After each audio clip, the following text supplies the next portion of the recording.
We're going live. Okay, live, in.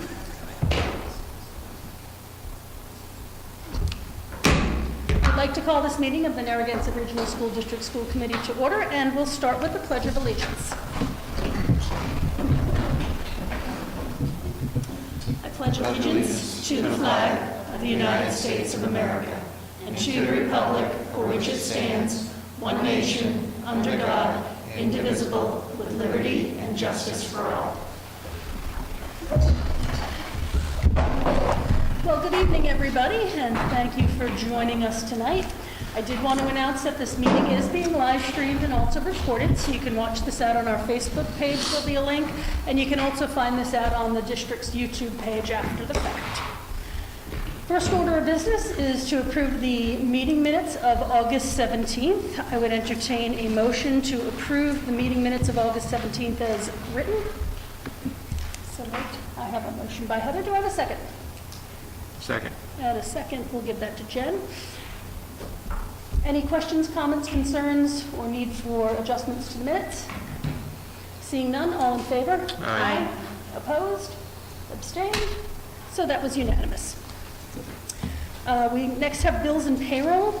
I would recommend to accept the bills and payroll warrants as presented. So moved. I have a first by Jen, sorry. Do I have a second? Second. And a second, we'll give that to Jeff. Any questions, comments, concerns? All in favor? Aye. Aye. Opposed? Abstained? And that was unanimous. Our agenda says that we don't have any appearances scheduled, but we actually do have an appearance that we're going to put because we weren't sure if our student reps were going to be ready to be introduced, and they are. So I'm going to send this over to Dr. Casavant to do an introduction of our student reps, and they're here tonight really just to be introduced, and then we'll get into gear for the next meetings and have you do some reporting out and have you sitting at the table with us. But for tonight, Dr. Casavant. Madam Chair. First, I want to extend my apologies. Mr. Young could not, he had a family engagement that he just could not rearrange, otherwise he would be here. To introduce these will be three, but we only have two here currently because one is on the field hockey pitch as we speak, and we think that she'll be able to make it, but we're not sure. But what we did is Mr. Young and company canvassed the entire high school and found three wonderful students. And the reason why three is because kids are busy.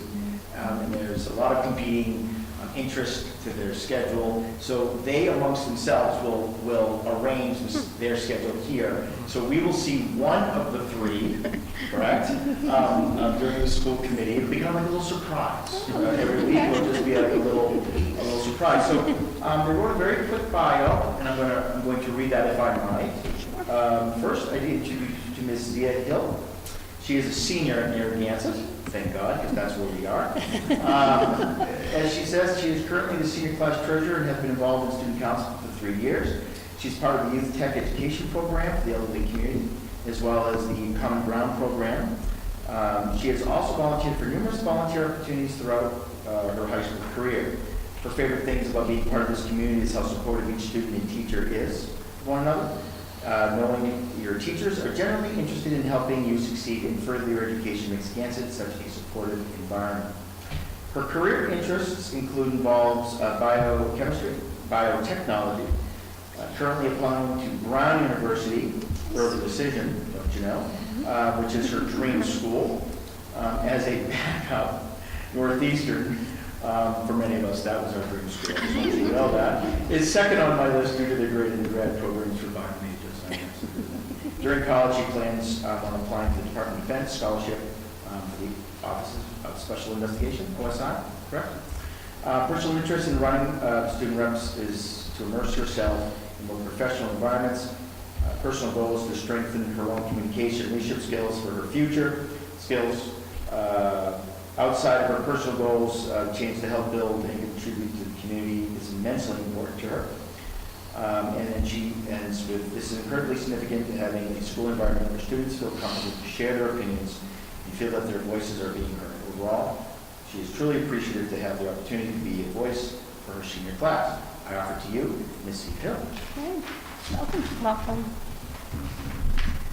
We won't ask you a lot of questions. We'll hold off. Next and present is Mr. Spencer Stratton. He plays the snare in the marching band. He's also a member of the chess club. He's been at NRSD since the 4th grade, and he is currently in the 11th grade. His favorite subject in school is history, and he wants to be a prosecutor. Let me have your card. Or we may need his help. Yes, exactly. He's excited to be in this community, and he's thankful for having him. I can wait to see if Miss Madison Cumlin makes the meeting if you want, Madam Chair, or should I wait to read her bio, or? We can, why don't you read it, and when she comes in, we'll embarrass her, and you can read it again. How does that work? Would this be Madison Hemlin, as in Scott Hemlin? This would be, in fact, Yes. the And Nicole Madison who Hemlin. works here, right? And she writes that she is a softball. She plays field hockey, ice hockey, softball here in Narragansett. The things she loves about the school is the sense of community. Since we are so small, I feel our student body is united and supportive of each other. Whether it's in athletics or academics, we are always there to cheer each other on. I like all of my classes, but my personal favorite has always been English. I have Miss Fliss this year, and I am enjoying her class very much. Although I love reading and writing, I want to pursue a career in orthopedics. Another person I need to get to. As a young athlete, I know what it's like to be injured during the season, and she writes, I would like to help others who go through the same thing. And lastly, she wants everyone to know that I wanted to be a representative of this committee because I'm very passionate about making a difference in the school community. I want my peers in the class of 2025 to have a memorable high school experience. In this role, I hope to keep her classmates informed and advocate for the needs when necessary. And that is Ms. Madison. Great, thank you. Madam Chair. Oh, she's just Sorry. dropped. She's just getting dropped off. Yeah. Right, slow. I say, and don't take the glasses off because you're going to need them I'm going again. to put the glasses back on. We'll read it all over Moment again. to show. Absolutely. Some water. We'll take a pause and we'll let Madison get here.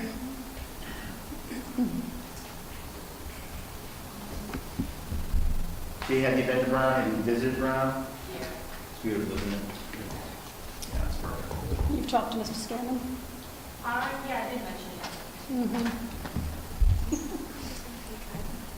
They have a really cool applied mathematics department as well. Hello. Does it matter what we said? I get to read this again, and I can't wait to read it again. Let's see, I'll read it for Miss Madison Hemlin.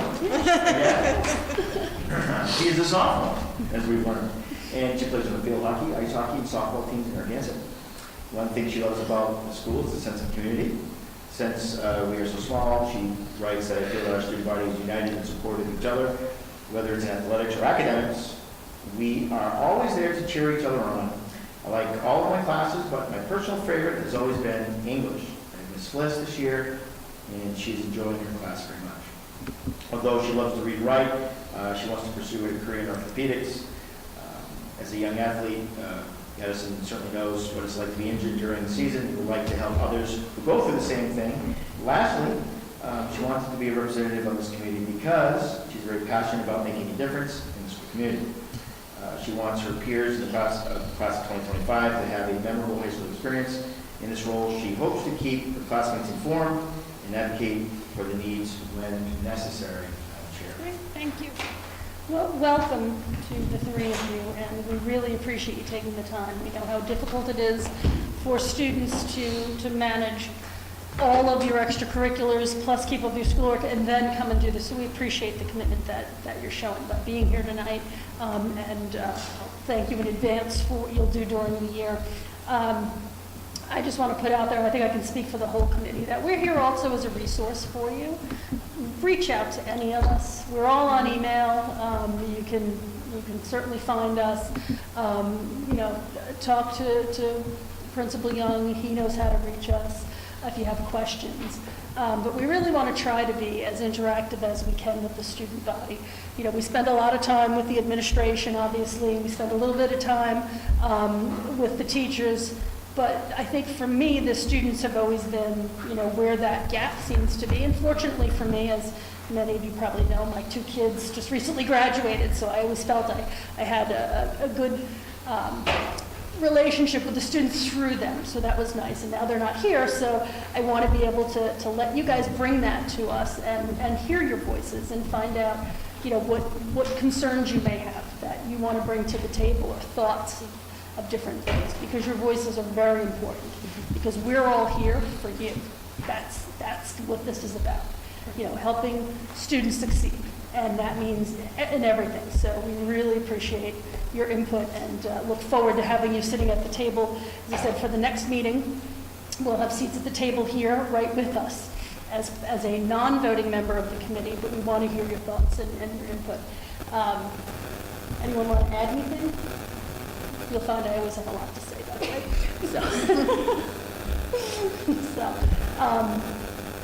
How about, I just want to make sure that Mr. Mason is on the end here. Mr. Mason's been on our committee for a really long time. When Mr. Mason speaks, you listen, because usually he's got something important to say.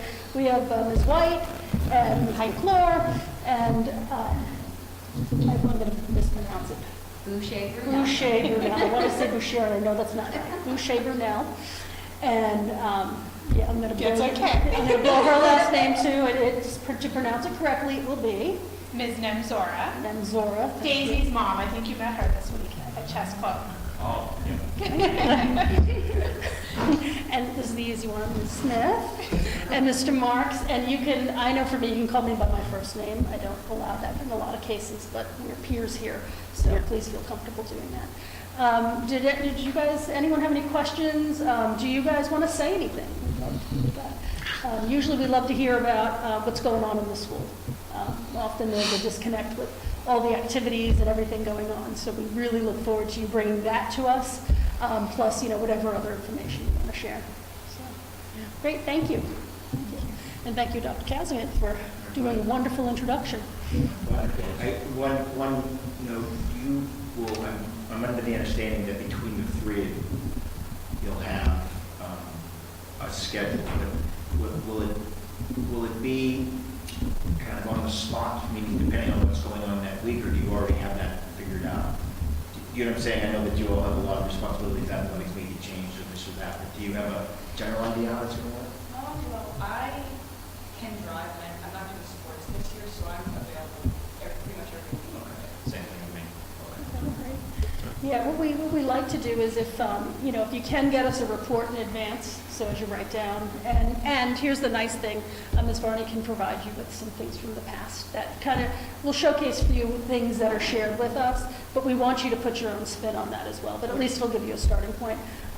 And that's always nice for us to have so we know what questions to ask. And I'm going to put this out there. If you guys have fundraisers going on, hit us up. Yeah. I gotta tell you, nobody does that. Nobody shows up here. Don't see him. He'll actually go see him. He'll buy from all of you. Just saying. But please, you know, if there's something going on, including fundraising events and things, come talk to us. Show up a few minutes before the meeting. Remind us to bring some cash with us. You know, we love to support the community, and not being here often doesn't give us an opportunity. I know some of you guys have kids at the younger levels, or at the middle school, but you know, the high school fundraisers a lot of times we don't see. So please, just ask, and you know, as long as we have our own children haven't stolen all our cash, we'll be happy to support whatever's going on. Is that not true, right? They know. Well, great. Well, thank you for coming. All right, so next up on our agenda is public input. Do we have any input from the public tonight? Sorry. And seeing none, we'll move on. NDEA, and I don't see we have an NDEA rep tonight. I'm sure they're busy with the start of the school, so we'll catch up with them next time. budget update, FY '22. I know last we met, we were pulling things together, so just wanted to find out, and I'm going to also introduce FY '23 because they kind of lead into each other with where we are and how things are looking. So at the last meeting, you asked about where FY '22 was headed with E&D, but the calculation isn't done until October, and we won't know until later, but I think we might be able to pull off the 500,000 that we've been trying to stick close to. Our budget freezes work to our advantage, and it looks like it's possible we can pull it off, so that's a good thing. Okay, that's good to hear, because that's going to make a big challenge for FY '24, which is already going to be challenging, so, good, okay. And we'll jump into FY '23 too, if you want to, unless anyone has any questions on FY '22, and we'll get the official number once we submit, and they should certify what, in December is usually like the time frame. Yeah, it depends on how many people submit at the same Okay. time. But we will know what we submit in October, and then we'll get the certification. Yeah, the Great. sooner you do it, the less they have, and the quicker they can do it, but it doesn't happen very often. Mhm. Okay. So FY '23, I attached our approved income sheet to this agenda, just so you could look at it to compare what the final state's FY '23 numbers came in at. And a couple of those sheets that are also attached shows, which is very unusual, but the July minimum local contribution numbers for each town didn't change. Usually they shift just a little bit and we have to make adjustments, but there's no adjustments needed this year, which is kind of nice. And then I attached the cherry sheet as of the end of July as well to show they are estimating that our charter reimbursement and our transportation reimbursement are higher than we have on our income sheet. I would recommend that we don't do anything with those because both of them are moving targets, especially charter.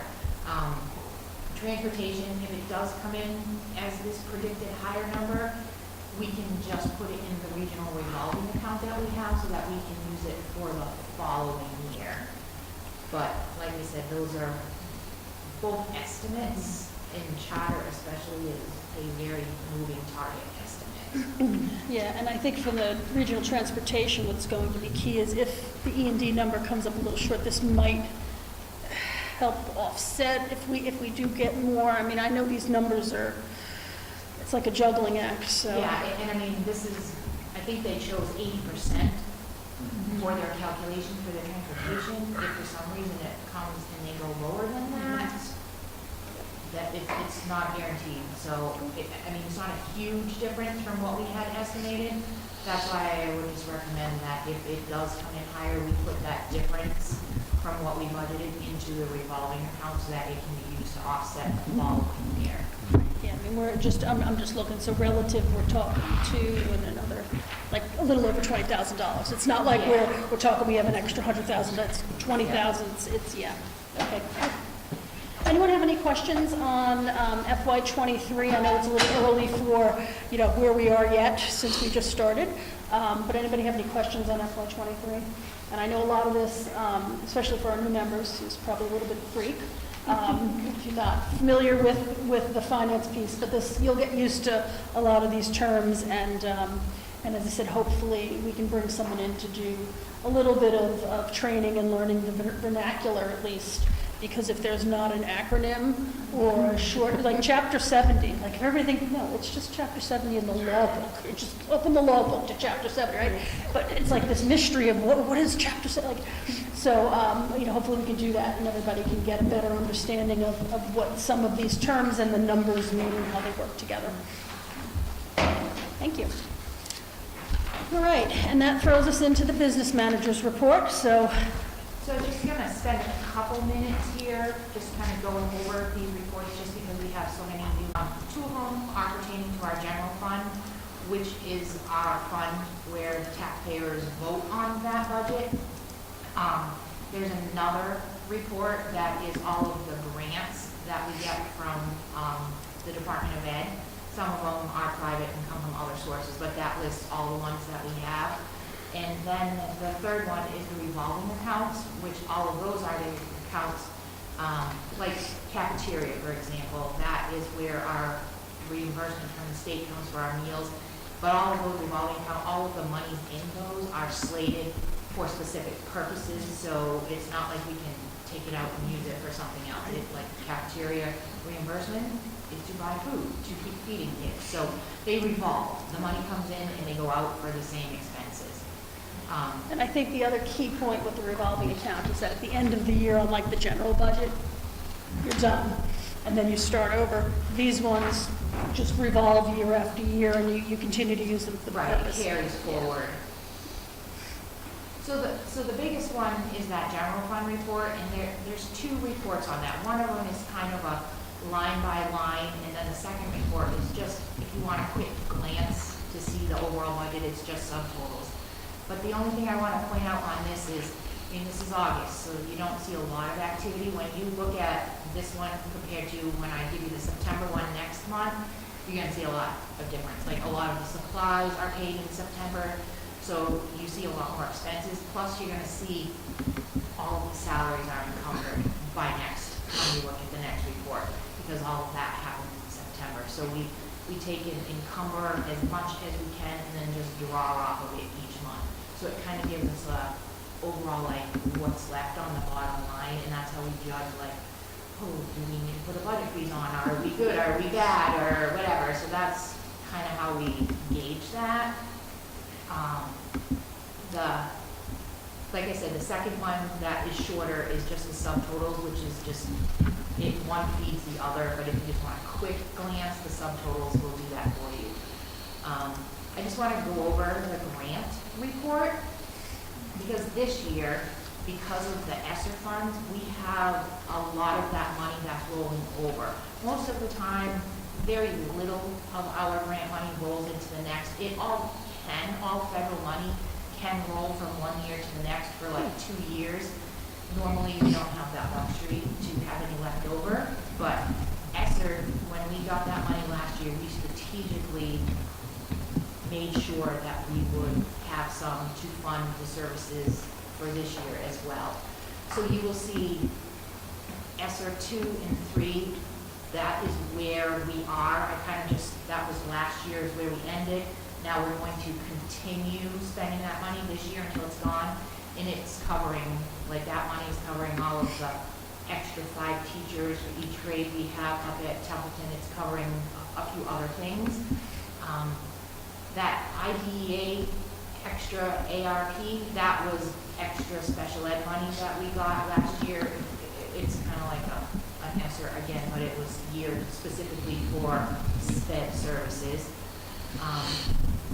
Title IV and Title I, those are the two that we usually have rollover, but it's usually very small dollars because we just didn't have time to clean it up, or it's going to cover pairs in the summer. So those you may see, you may not. And then it goes into the next ones. These are the new ones. Everything that says FY23, those are our new grants for this year. Those are our entitlements. And as you can see, there's no activity because we've just applied for them and we haven't even received funds yet. September is really the big month where everything gets going. We do have a new one on the docket this year. This early literacy grant, that is actually a competitive grant that we were awarded. Ms. Saperchi wrote that, and when she has her turn to talk, she'll explain what that's all about. And then we just found out yesterday that we can reapply for the early college monies again. So that didn't even make the list because that was not even written. And then the nursing grant, we have, again, the whole 170, the 100,000 portion of that. This is the last year unless they do something to change it. But the 70 we have for 5 more years after. And that is covering some of our extra nursing services that we have right now. And then The mental health grant was one that Ashley Nagel, our assistant pupil services director, wrote last year and got, and she was able to get it again. It's sort of a continuation for year 2, and that is doing a look at a lot of the data behind that, and that biomass that you heard them talk about, that all stems from this money here.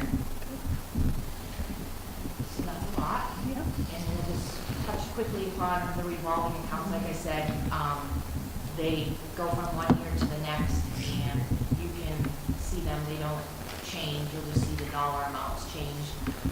But the accounts, it's the same ones year after year, month after month. What did we do with this, the first one, the library gift fund, that we spent all the money in it? We had students with Honor Society, and we had some staff members, and they were cataloging books in the Templeton Library. Perfect, okay, good. Yeah. No, good way to spend the money. Excellent.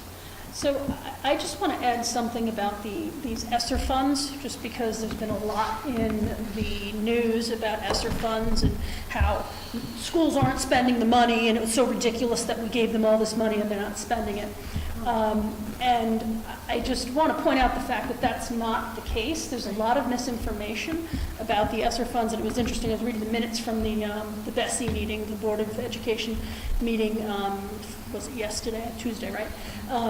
And someone actually on the floor said, you know, he says, I'm not going to laugh about the headlines, but it is so misleading that ESSER 1, I think we, in this state, 98% have been claimed and used. ESSER 2 is lower, ESSER 3, but the goal of these was to give us the timeline over the years to spend it. So anyone who thinks that 100% of all these money should have been spent, you know, doesn't understand what these funds were for. And so I just want to bring that out so that people hear that we are going to spend every single penny that we have on services that we need for the students. And it'll be done over the time frame allowed to get the biggest bang for our buck, to ensure that we can address, you know, whatever issues have come up from, you know, facilities-wise, to student services, et cetera. So I just want to put that out there, because I know so many people hear the wrong thing and think that, you know, we're not doing what we're supposed to. Anyway, that was my soapbox moment. Anybody have any questions for Ms. Geister at this point? Thank you. Thank you for going over those. If anyone has questions, I know Anne Marie will always be happy to sit down to discuss anything. I'll offer for her, but I know she would say it herself. She's a little busy right now with, you know, wanting to get the E&D certified and all the other things, but really, if you have any questions, you know, especially via email is a great way to just say, hey, I'm looking at this. And she's a wealth of information and knows these numbers inside and out. So, okay. School committee comments. Anybody have anything to say? I just want to say welcome back, everyone, because we haven't met since school started. And I look forward to our opening of school report, so that I'm sure that will draw some comments and conversation from us. But I want to say I hope everyone had a really great summer. I know there was a lot of activity. I do want to give a big shout out to the custodial staff. I know we had a lot of challenges at one point with, you know, there was some absences and getting things done. And I know when we were here for the last meeting, and then I was in the building again, I think right before school started, you know, the buildings always look fabulous. So big shout out to that team. And if, you know, Dr. Kazan, if you could just pass that along, that would be great, because every year we come in and those floors are shining. They've moved everything around 15 or 16 times. And it's so nice to know that when the faculty and the staff and the students come back, that our buildings are in tip-top shape. So shout out to them. So anyway, we'll move on then. We have surplus items. I'm just going to get the list here in front of me. So we have items that we need to move for surplus. So I'm going to do each of these votes individually, so if anyone has any questions on each of the items. So the first is we have some old athletic jerseys for the football team and the cheer team. And, let's see, what are these images of? Is that something I need to see? No? Okay, that's good. I didn't- Okay. I would entertain a motion to surplus the old athletic jerseys for the football and the cheer teams. So moved. I have a motion by Jen. Do I have a second? Second, and a second by Heather. Do I have any questions or comments? Seeing none, all in favor? Aye. Opposed? Abstained? So those are motioned to be surplused. The next item up is that I would entertain a motion to surplus are 4 park-style square metal trash containers with plastic inside linings. So I would entertain a motion to surplus those. So moved. And I have a motion by Jen. Do I have a second? And a second by Jeff. Any questions or comments? Seeing none, all in favor? Aye. Opposed? Abstained? And that was unanimous. So those are motions to be surplused.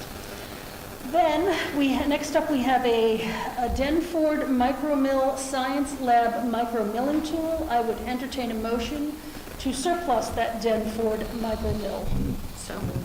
I have Jen and Jeff. Any questions or comments? Seeing none, all in favor? Aye. Opposed? Abstained? So that was unanimous.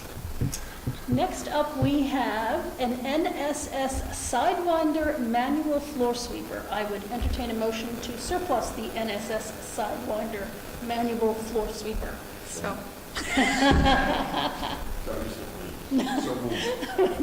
We have a motion by Jeff. Do I have a second? Second. And a second by Jen. Any questions or comments? I just want to know, what is this? It sounds fun. Oh, is that what I tried to open? They won't open because they're .HEIC Oh, they're- files. You can okay. open them on. It's a big dusty on wheels, you push it, and Okay, supposed to be, so that's why we're surplusing. Yeah. Hers open. Oh, there you go. I see it over there. Mine won't open. They look fun, but I don't think I want to use it, so. Any other questions or comments or concerns? Seeing none, all in favor? Aye. Opposed, abstained, and that has been surplused. Next up are some middle school textbooks. We have 20 Human Heritage and World History Glencoe McGraw-Hill textbooks, and the copyright and ISBN are documented, and 15 the American Heritage Prentice Hall textbooks, and again, the copyright and ISBN are documented here. Do I have a motion to surplus these textbooks? So moved. I have a motion by Jen. Do I have a second? And a second by Jeff. Any questions or comments? Nope, seeing none. All in favor? Aye. Opposed? Abstained? And that was unanimous. 2 more. Okay, next up we have a Metro C5-1 series vertical food warmer, which needs a replacement electrical cord, which is why it's being recommended for surplus. Do I have a motion to surplus that item? So moved. I have a motion by Jen. Do I have a second? And a second by Jeff. Any questions or comments or concerns? Seeing none, all in favor? Aye. Opposed? Abstained? That was unanimous. And last one. We have 8 expired infant car seats, she's circa mid-90s. They're going to be brought, if we approve the surfacing, they'll be brought to Target for the recycling program, which is done in partnership with Waste Management. I would entertain a motion to surplus those. So moved. I have a motion by Jen. Do I have a second? And second by Jeff. Any questions, comments, concerns? Seeing none, all in favor? Aye. Opposed? Abstained? And that was unanimous. So we will surplus all of those items, and thank you for humoring me since we did those individually. We do have an item on here for a student handbook update. I don't believe we have anything prepared for this meeting. Not yet? Okay. There may be some. We're carrying this because we approved the handbook so early. And when the beginning of the year starts, there's sometimes some tweaks. There was a potential one, but I think that we found we're okay with that. But we will leave this on just in case something pops up in the next couple meetings, then we can address it then. We have no items within the 48 hours. Yes. All right. And then we come to our superintendent report. So I will turn this over to Dr. Kazvan to start. Chair, for those of you students that are new, this is really the best part of the whole. Yeah, it is. That's why we come, is to hear his. Listen, Alleged. so really, this This is it. You can go. Okay. So quite a bit, quite frankly, but I'm going to try to keep it relatively short. There's a physician's contract that is in your packet. And ultimately, what this is that the MIAA has said that Rule 69-2 medical, in the medical section, says that you must have either your school physician or a physician or a registered medical technician, even at away games. This is across the board, and so Dr. Muchler, who is awesome, and he's at every game. In your packet is his basically contract in order to do that. Obviously, there's a cost to that, and for your review, but we, in essence, really can't go without it because we can't travel or play football without our physician. So at first, that's sort of his first. So this is $150 as a stipend per away game. I believe we have 4 away games on the schedule, but if we make playoffs, obviously there could be more. So that's what this will cover. And I guess that MIA rule change, they passed it last year but didn't put it into effect until this year. So I would entertain a motion to approve the school physician contract addendum to handle the away game stipend. So moved. I have a motion by Jen. Do I have a second? Second. And a second by Shauna. Are there any questions or comments on this? I just have a quick comment. Dr. Muchler has been my family physician for the last 20 years. He's wonderful, and so like Dr. Parker, those are both of my older 2 children.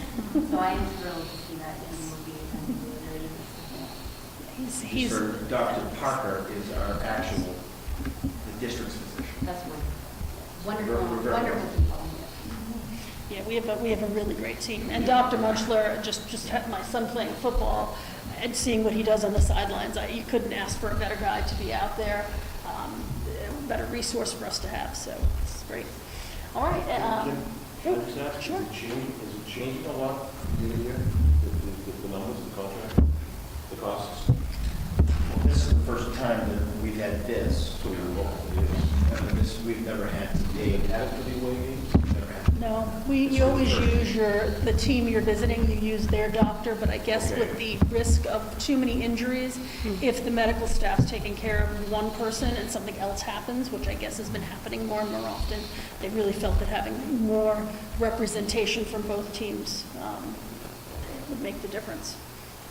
Yeah, I think, just to expand on what you're asking, Jeff, we've had a contract with the doctor, that we have already approved for the regular services that we use them for, which include the home games, and that's all wrapped into that. So this is just something on top of it. Yes. So actually, let me ask a follow-up to that. Why, if it's 4 games, we don't have to have a position following every sport? No, you haven't. Yeah. The other, again, as an aside, one of the things that are definitely coming down, like we're going to have to certainly as a district look into having training at all games. That's something we're going to come. We'll be discussing coming up this next year because Dr. Muchler is there for football games because that's what needs to be required. Also, the ambulance, they used to just send an EMT, which was great, by the way.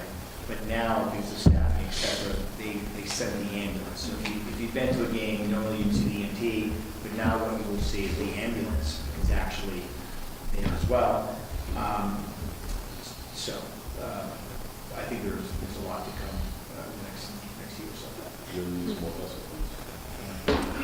Well, and what's interesting too is that you have an independent body, the MIAA, forcing rules and unfunded mandates on a public body, which is a very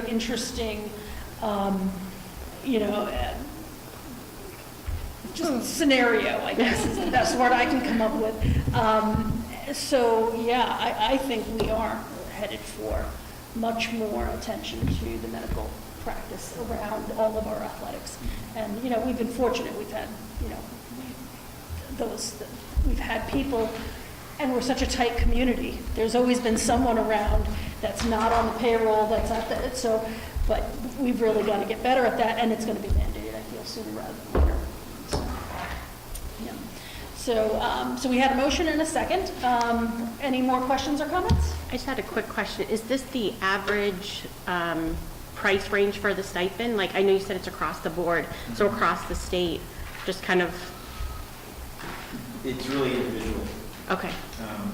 I'm sure that if you went not too far east, you'd see it a lot more. The stipend would be a lot more. So, Dr. Marshall and Dr. Parker are very generous in a lot of ways, and we're very happy to have Dr. Marshall.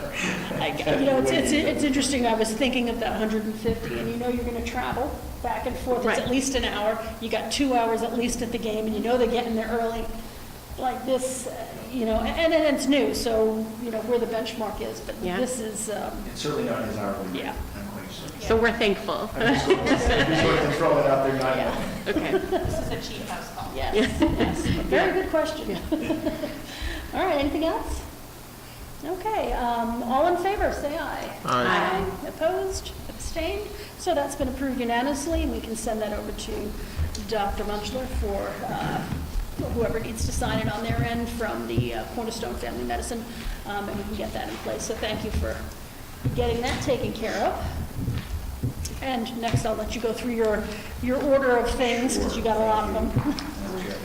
I believe, I'm going to talk, the next topic is school safety, and I'll say that school safety was the topic of our opening day conversation with the staff. Sergeant Fliss, as I reported out, is the full-time SRO for this year. He will be in the district 5 days a week. And we've discussed that as well. That wasn't always the case in years past. We had our initial ALICE training with the staff, which was opening day, and we talked a lot about how we're moving forward. So with that being said, we've jumped right into it, and we have resurrected, and you don't have this in your information because it's still in very rough form, but the immediate response handbook that we created back, it's always been created, but we revived it in 1920 school year, which just prior to COVID, and we had a large stakeholder meeting with both towns, fire, police, medical, etc. We went through the event planning. We put it to paper, and we are now revising that plan. Lots of people have changed. The buildings haven't changed, but some of the plans have changed. So we will be embarking on updating that with, of course, the help of Sergeant Fliss, at least initially. But then we will gather the entire team, as it were, on October 12th, 1 o'clock here. And by that I mean Phillipston, Templeton, and all the safety stakeholders to go over the plan again to make sure that everyone is on the same page. And then once we have those particulars worked out, the plan will be presented to the school committee, certainly for your review. But this is just, again, this is one step towards the promise that we made on day one with the staff. The other pieces to this is that, again, going back to Alice, we have the Alice training scheduled in our PD plans, in terms of going through drills with staff. The question always becomes, well, what do we do? What's going to happen to the students and how we do that? We're going to discuss that as we move forward. It'll be very age appropriate. We do want to involve the community. Sergeant Fliss and I spoke about when we do some of these drills involving certainly some of the school committee members, if you so want to be part of that, but also the community at large, get into that a little bit more as we get closer. Another piece that we talked about the last time we met was the grant, the COPS grant. The town of Templeton and the district wrote 2 grants. One was the COPS grant for the SRO, and that was written by the town of Templeton. We could assist, but we really couldn't write the grant because it really had to come from the municipality. That was submitted. We don't have any information on that. We don't have an update on that. The other grant, which was the COPS grant that we spoke about in terms of more on the safety equipment side of things, I know that I reported out, or I sent it to the school committee, but we sent the grant. We knew that they received it, but we spent a great deal of time over the summer trying to advocate and to gain the attention of our representatives at the federal level.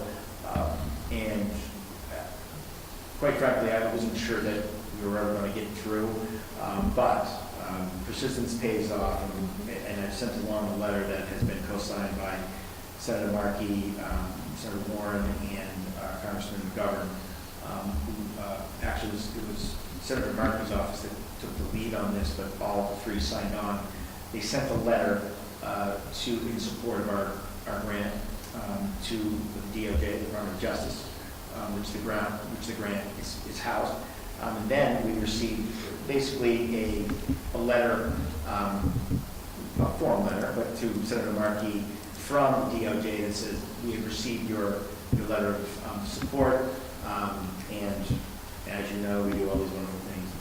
And they'll let us know when or if we receive the grant. So as I might have said in the email, we've done everything that we possibly can do, honestly, at every possible level, and now we just simply wait.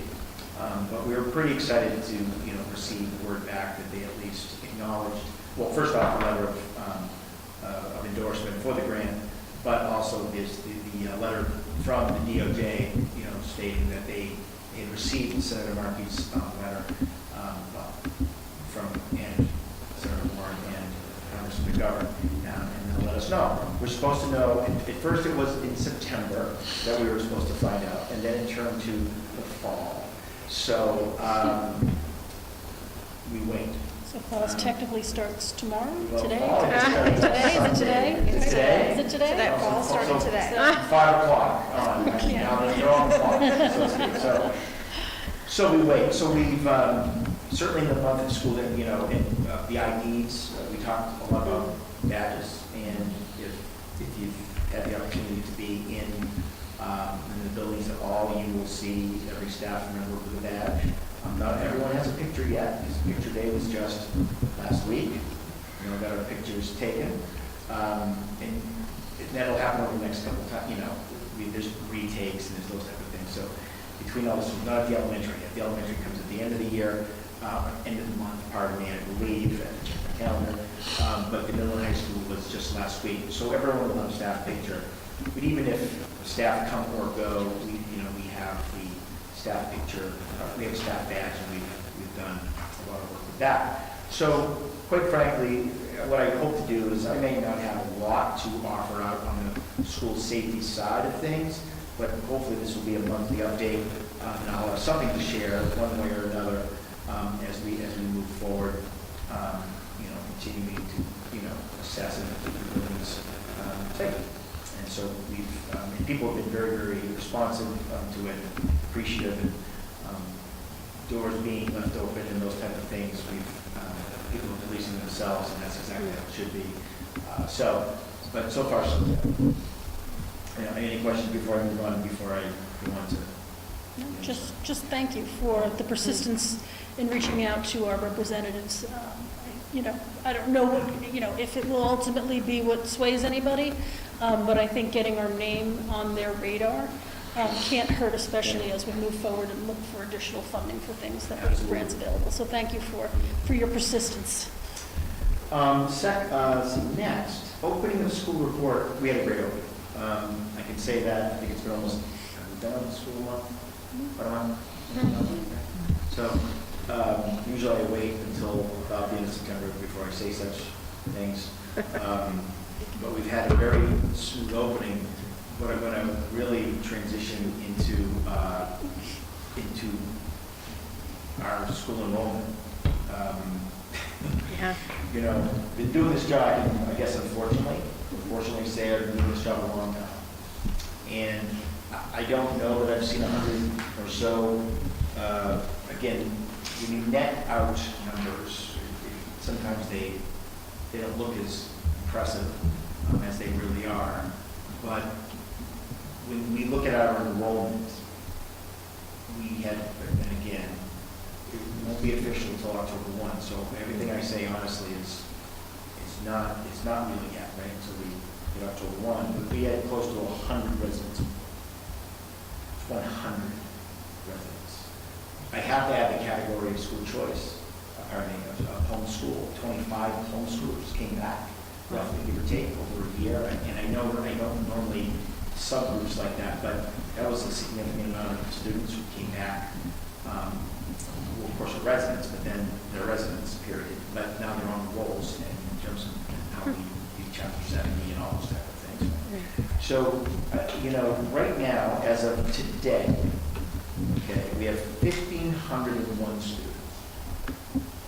I need to tell you that last year at this time, I was reporting out there, we had 1,411 students.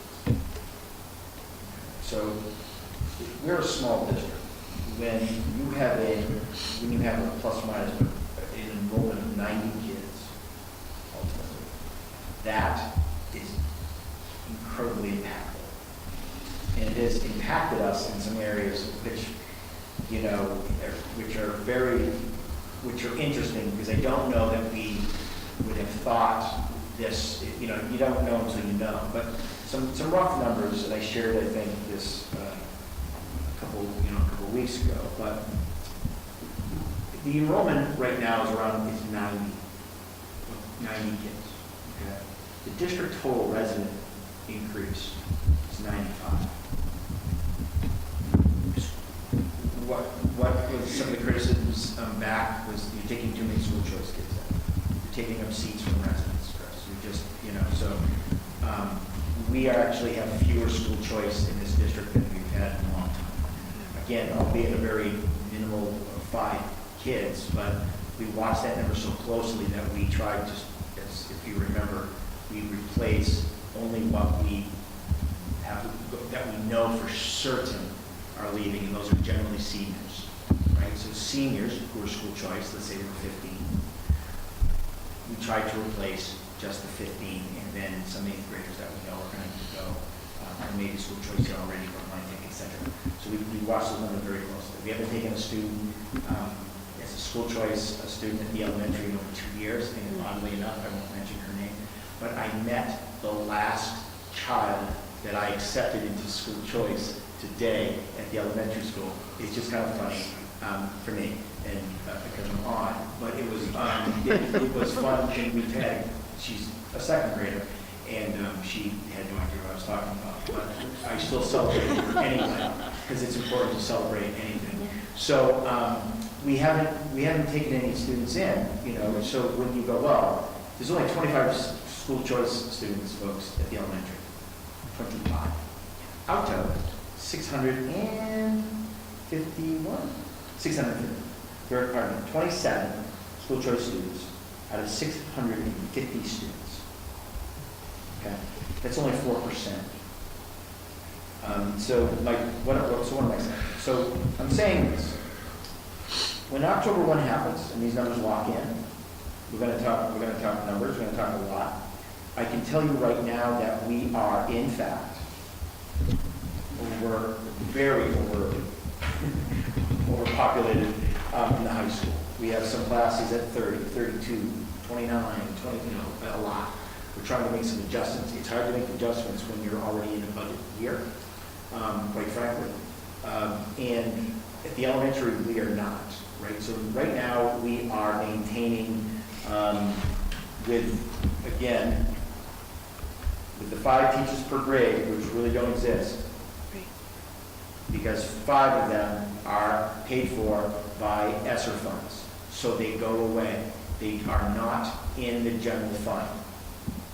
Okay? And I'm going to say a lot, and I know that people get, just letting you know that that is absolutely the fact. If the numbers were the same today, we only had 4 teachers, you'd be looking at class sizes of, 27, 28, 29, and 32 at the elementary level, if we only had 4. I think that, quite frankly, I think that the ship has sailed on, maybe we just make it one more year. You're not making it one more year with 650 kids at the elementary level. You're just not. It's not school choice. These are residents. At the middle school, it's full, but it's not bad. At the high school, as I've said before, we have some pockets of some really, really high numbers. And to kind of give you an idea, roughly at this point in time, we looking at the high school numbers. I combine the middle school, high school because it's just a little bit easier for me to do. But we see an 11.5% increase in Phillipson residents. I don't think I've ever seen this many. I've never seen this many Phillipson residents since I've been here. Overall, right now we have 193 Phillipson residents. We have 1,125 Templeton residents, and those are some pretty big numbers with 1,318 total residents. These are numbers that I haven't seen since I've been here. The last time we were at 1,500 kids was 2011. And in the district, we had 11 more teachers. So does that include, 2011, do they include middle school back then, but you're including that now, though, That's right? the entire district. Entire district. 1,500 kids. So when you say you're overpopulated in the high school right now, It's in and sections, yeah. it doesn't include the middle school? No. Okay, so next you said, The middle school's okay. The middle school's hanging in. right, but you said you combined the middle school. When I talk about the increase of 11.5 Okay. of residents, that That was the includes- middle school, high school combined. So, where, and I'm going to stay on this just a little bit longer with your permission, Madam Chair, but, we're talking the class of 2031, which is the current 4th grade class, 13 residents added this year over year. 2031 seems like a long time. Right? I'll be so old then. But that's 13 Templeton residents increased. And we went down 2 school choice students for that class as an example, for a total of plus 14 residents in the class of 2031, which is the 4th grade. That's just one example. So when you start looking at some of these numbers and you start pulling them apart, and this is just some of the higher ones, class of 2027, which is the current 8th grade, they're plus 10. 6 Templeton residents, added. And there's more houses being built from what we understand. So ultimately, at what we're sitting on right now, which is not official in a sense, is that we have a district total resident increase overall of 7.2% increase over last year. Enrollment overall is up 6%. And so, that's concerning. And we have some areas at the high school which are 30, 29, 28, 27. And so that's certainly something that we're going to need to address moving forward. So how does to segue into school choice, because the numbers were so high, I had to just put a pause on them. We didn't vote last time to stop school choice because I don't believe we get it to that. We didn't, well, we didn't, yeah, we didn't, Yeah. we did our draw Necessarily, because right, we yeah, stopped yeah. and then, So- so we didn't reopen anything. Yeah. We absolutely are closed to do school choice. Meaning that we just, the wait list is still there, I suppose, and we could revisit it in November if we so choose, if the committee so chooses. But we now are at a point where we're resident full. you know, and numbers bear that out. Once October 1 hits, what's so important about October 1? Well, it's the numbers when all the numbers freeze. It's the number, and by the way, in November, they'll go down and up, in December, they'll go down and up, and I'll present, you know, the December enrollment, but October 1 is the number, but as of right now, we're at, you know, we've seen an increase over 6%. I was explaining this, that there are times when Chapter 70, the funding, the funding formula for the state, how we really receive the bulk of our money, when you hit a certain percent increase, they generally will call the district and make you verify that your numbers are right. And I believe, I don't know this for a fact, 'cause I've never been part of something like this, I believe it's 5%. That once you increase, again, a town, they look at it, of course, proportionately. I don't think they do that for Boston. I do not believe they do that for some large cities, Worcester. But for a town this size, I would imagine that we're going to receive, you know, it's not like it's never been done, but it's something in Narragansett is not seen. When you look at, we saw decreases of 6 and 7% of students from roughly the 2010 to 2016 timeframe. We saw some pretty steep decreases, but we've seen slow trickle increase. This will be by far the largest increase of students in seat that we've had, well, in the 7 years that I've been. So there it is. I will have all the numbers for you by grade, by, you know, town. I mean, by October, obviously we really focus on that October 1 number, but I can tell you right now that, you know, we just finished enrolling a few kids from last week, and over the next week and a half, I don't see, you know, 90 kids leaving. I just see them coming in. But frankly, not 90, but you get. So. I think the interesting thing with these numbers is how to now tie this back into our funding. Right. Because we're going to report October 1st, but those numbers aren't going to be used for next year's budget. It's going to be for FY, 25? So the problem that we have and how that translates back into the overcrowding that you mentioned in the high school, that we've got some larger class sizes, is we don't have funding because everything's driven off of, it's almost 2 years prior what the numbers are. And I'm just doing a rough, you know, that's 95 students. We're at a hold harmless. That's 95 times whatever our per pupil is that we should see, plus SOA should kick in, and then more inflation. And if everything was on the right cycle, we should be able to get those funds, and we should be able to hire additional resources that we need, but that's not the way funding works. So I think it's going to be interesting how we're going to have to manage, you know, outside of those 5 positions, which really the towns need to step up and address, because this has been on the docket for, 4 years now, that you know, we've been lucky to have other funding sources, or else those would have been gone. You know, this is the answer to some of the issues. It's just the timing is not there for us. So I'm going to look forward to when you finally get those October numbers and maybe start to take a look at, you know, the budget for next year. What are we missing because we're not going to get credit for all of these students in these chairs? To your point, as of right now, it's 11.6 increase of the high school year over year. We went from 421 kids October 1, FY22 to 476 kids. And the high school, yeah, and it's such a unique challenge at the high school too, because you have classes that you typically have much smaller sizes. So, and you know that, and I know history for one has always been, we've always had a hard time in the history department because those classes, every kid has taken it. And it's so frustrating to know that these money should be there for us because we have the student population to support it, and it's not school choice. This is residence. Anyway, I look forward to hearing more, you know, when you start to unwind some of this stuff. I'll turn it over to. Yeah, I was So going to that's say, the I see how we someone increase raising. fifth grade.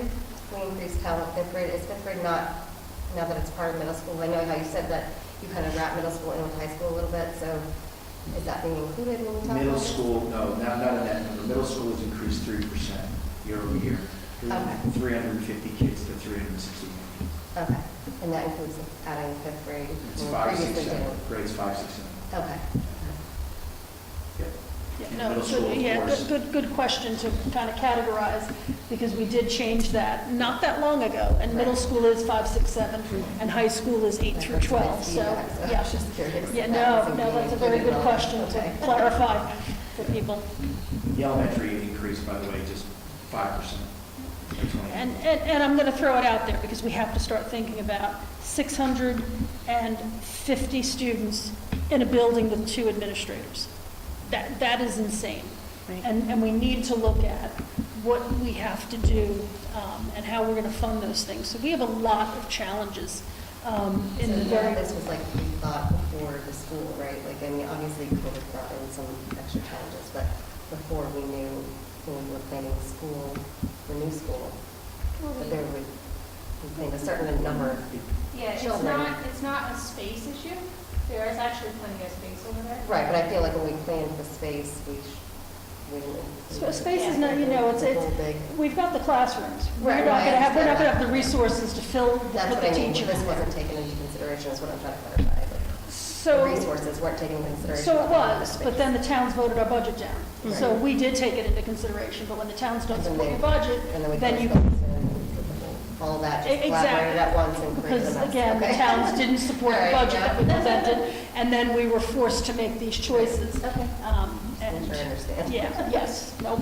In addition to not having a crystal ball and not knowing that we would have so many new residents. Well, interestingly, if you think back, and it was said in open forum, that they would never fill that building.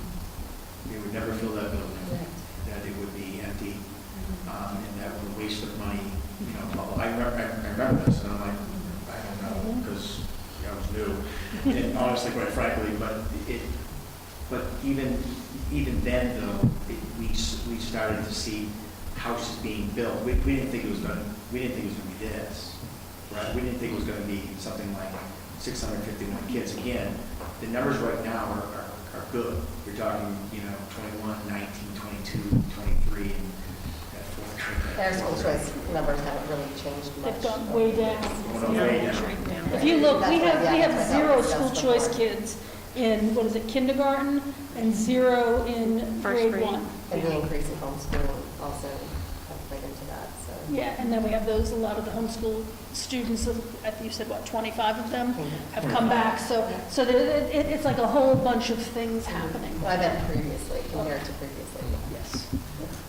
Yeah, the homeschool kids coming back were really a scattering where they ended up. They didn't. Well, obviously, the again, COVID time period was iffy, so Well, we've got absolutely, a sure, yeah. fluctuation there, so. Absolutely. So ultimately, all you have to do is have to drive around, right? All you have to do is just drive around, and you know that there are houses in places that no one has seen houses before. We know that there's plans, I think, for more developments, imminent, here coming soon. I'm just simply, I'm just a messenger about this. As of right now, it's the middle and high school that have the higher numbers, have the highest numbers at this point in time, but it's mostly because of how the staffing is situated. But I think that, if you have another 50 or 60 residents move in, again, these are numbers completely projected. I don't know what next year will bring, depending on the age of the students, right, and what grades they go into, because you never know until they enroll, right? The infamous fourth grade. No one, this fourth grade. I mean, all these kids moved in, almost half the kids, no, a quarter of the kids, the residents that are new to the district, one way or another, went to the fourth grade. I don't know why, it was just the fourth grade. It could literally be the seventh grade next time. Sometimes it's not as it's not as spread out. What happened in 2013? I don't know. We actually went back and checked on a few things. I didn't find anything. But in any event, it's certainly going to affect the conversation that we're going to, that we'll have moving forward. a conversation that we thought was going to happen, quite frankly, next year. When we were projecting out, I said, well, we're thinking, well, maybe, FY '24, we'll start having this, this issue. It came a lot sooner, and I have to tell you, the families are like 3 and 4 and more. It's been neat, quite frankly. It's neat. And so, but they're here to stay, and they've moved in, and they're going to watch it. So it's something that it'll be at the forefront immediately in terms of our conversation. Can I just add a quick comment? So I think it's important to not only think about it in terms of residents, the numbers of residents increasing, but also the demands that are being placed on this school. So in addition to losing ESSER funds and losing staff for the next year, increase in the number of students who live in the district and are attending the school, we think about the 4th grade. In terms of achievement, that's the grade that DESE is now saying has to meet the 500 in math and ELA and STE. And if we have less staff and less resources to support those kids, we're going to be a failing district. And so I want to make sure that the towns recognize, what the demands that are being placed on the school system and the resources that are going to be needed in order to support meeting those demands. Absolutely. Acceptable. To give you an understanding, just real quick, this, fourth grade, I feel bad that you're talking about that, but it's very interesting to me, just how these things work out. They have 121 residents in the 4th grade. Now you'd be like, so what, Chris? We don't have anything close to that. When you talk about residents, that's 121 residents out of 128 in the 4th grade. Those numbers are, they are just, when you go down the line, you see them just getting number of residents by grade keep going up. And by all of a sudden the 4th grade, you go, oh my God, it's 121. And then you start looking upward and you say, okay, 97, 104, 102. Again, we're starting to average out now 100 plus kids, residents per grade. That, I would have, honestly, I'd have to go back into, I don't know how far back. I'd have to probably go back to 2011-ish. Not knowing what their school choice numbers were, what district school choice numbers were back then. I'd have to literally start looking, and I'm going to, because I want to start looking at when did we really start seeing, when did we see a mass exodus of residents, or we know now that we're seeing an influx of them. When did it start to happen? We know roughly, across the board here when it started to happen, but 2011, 2012 is when a lot of people just picked up and left this area because of jobs, etc. But in any event, and I've dedicated way too much time to this, but I really have. But I've got to tell you, It's important. there is honestly, I've been saying, there is nothing more important right now. It So drives just out of everything. curiosity, the 5th graders, that what we have now over last year, I guess 5th graders, who were 4th graders last year, what is the increase from last year? You're talking about this year's Who for were 4th 5th graders graders. last year? Yeah, the class of 2030. Right. It was Class 5th of grade, who wasn't 2030. 4th grade. What's the increase we experienced? Because obviously we're huge in 4th grade this year. What are we comparing to? Yeah, so we went up 5 residents from 22 to 23, just the class of 2030, pardon me, with only an increase of 2 school choice students. So 5 residents. 4th over, that were 4th graders last year. Class of 2030. Okay. It's really easier just to, honestly, 2030, the current 5th grade. The current So, 5th so we have 117 in the class of 2030 this year.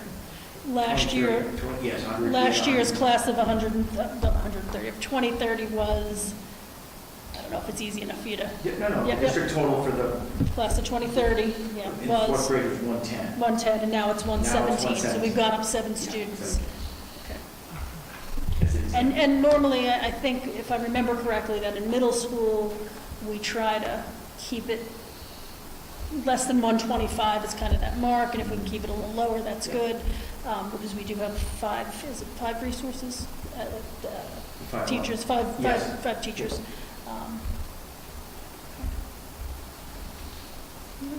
Any other questions about enrollment? This obviously is going to be a hot topic going forward. And just a fleeting thought is, as we were talking about what happened after 2012, I am starting to hear a lot of my old corporate friends talk about their stance on remote work and demanding people come back into the office. And it was interesting because that's what happened. The people realized the commute wasn't worth it anymore when both parents had to go back. So it'll be interesting to see how this plays out. That if we are, as I think the bedroom community is what they were calling our areas out here, if that continues or if there will be a shift again, it'll be interesting to see. But it's nice to see so many kids. It's wonderful. It is. And it's a testament to the towns that people want to move here. So it's all good. And it reflects on not just the district, but the towns, as well, to say this is a good place to bring your kids to raise them and to put them in school. So. Madam Chair, if I may, you guys know that you don't have to be, Yes. right? You can leave if you want. We know this is fascinating. I feel bad, so if you've got something to do, please, okay. I just want to make sure, because I think you're cold. Right, you're cold. Thank you. And it's funny, I thought when you were in the middle of I'm like, one of your boy. discussions, I was thinking, God, I didn't tell them they didn't have to stay. That's So right. thank you for bringing that up. Great. Thank you. They're going to fall into the parking lot. Yeah, that's right. That's pretty light, I don't know, we'll see. They're going to see if you can remember all these enrollment numbers. No, we'll see, Yeah. yes. All right. Just the Regional Agreement Amendment Committee update, I think is the, yeah. Well, we don't, it's not open now. It's not open. It won't open until we decide that we might have, yeah. Yeah, no, the way that school choice works, just if anybody is interested, is that, we open it and we do our draw. Okay, and that's really if we've got too many students for open seats. And then we sit in limbo with nothing happening until the beginning of school so that we see what seats might be available. And at that point, we would then make a recommendation. Dr. Casabet would make a recommendation, not us, to us, and if he felt that we could take any more students in. So for anyone looking to school choice into the district, there still may be an opportunity. We don't know, though. It's really going to depend on those October 1. So if somebody inquires, we just tell them to keep If they could put their form in. submitting, okay. Yeah, with no guarantee, it's tough. I think what we've Yeah, it seen. depends on, like we said last time, there's nothing for the lower grades, but maybe for the higher grades. Maybe, yeah. Maybe, And what we typically see by this point, most students are entrenched in the school that they're now in for 4 or 5 weeks. So, a parent wanting to move them typically doesn't happen anyway. So I know we've opened school choice up later around this time, and we've had no takers just because of that. So it's a tough thing, but. Yeah, I noticed it was an unknown for a lot, so. Okay, nope, good. So RAC update? RAC update. As I reported out, I think the last meeting, I reached out and asked if there was an update to the Phillipson's, interpretation of the agreement. And when we last spoke, they had asked for a Word document in order to put their proposed changes to the, and I have to say this for the record, but the already voted draft by the RAC committee. We have yet to receive that at this point. We did receive a request for minutes from the last meeting, and we'll be sending them on. I did speak with the town administrator, town administrator Templeton, because they have their meeting coming up on October 12th, I believe, and their special town meeting. And I just want to make sure I have that correct. And ultimately, just to kind of give you the timeline of what would have to happen, as you know, the school committee has not voted on the draft that will go ultimately to both towns and then hopefully to the state at some point. But Phillipston has already, Templeton has already vetted it, it's gone through the process as described. They have it on their warrant. They will vote on their warrant October 12th. And so what that does is it poses almost an impossible timeline issue. What I mean by that is that at some point, say this week, we were to receive their Phillipston's proposed changes, that would have to go before the RAC almost immediately, which we'd only have next week to do. Whatever discussion would come of that, if it was voted that there would be the changes would carry the day, then Templeton, of course, would need time for it to review any proposed changes, which then would almost certainly not be able to be done in time because they meet on the 12th to vote on the actual warrant. If you follow what I'm saying to you, so literally, but again, we don't even have those documents. So I guess my recommendation would be that the committee meets on October 5th. The next school committee meeting is on October 5th. One, obviously, of the three things that need to happen, one of them is the school committee needs to look at the draft RAC, regional agreement draft that has been worked on and voted by the RAC committee and submitted. Vote to either accept it or not. Templeton has already done so by their committee. But I think that on October 5th, I think that there would be no time left other than to make that vote, however it should be. Templeton can certainly still have its, of course, their special town meeting, and they can discuss and vote on the draft as it currently sits. Well, here's something interesting. If they propose that as their proposed amendments, it goes to the Secretary of the School Committee to be distributed to both towns to vote on at the next. It's a really interesting scenario. If Templeton decides to move forward with what was recommended by the RAC, kind of step back, my mind's racing forward, and they approach it as these are the proposed amendments that our town is now voting to move forward with.